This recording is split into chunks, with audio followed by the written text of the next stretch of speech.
জলের নিচে কালীনগর হাসপাতাল, বন্যার জল ঢুকে প্লাবিত কালীনগর হাসপাতালও ব্যাহত স্বাস্থ্য পরিষেবা, তড়িঘড়ি রোগীদের স্থানান্তরিত করা হলো অন্য নিরাপদ স্থানে।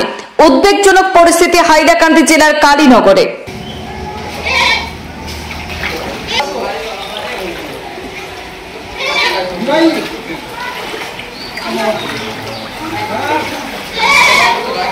আজ বুধবার সকাল থেকে যথেষ্ট অবনতি হয়েছে উত্তর হাইলাকান্দির বন্যা পরিস্থিতি। বিভিন্ন হাওর অঞ্চলে জল ঢুকে প্লাবিত হয়েছে বেশ কয়েকটি এলাকা।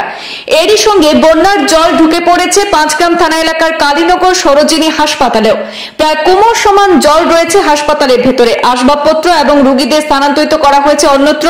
সেখানে চলছে চিকিৎসা পরিষেবা বলে জানিয়েছেন ইনচার্জ আবু সালেহ।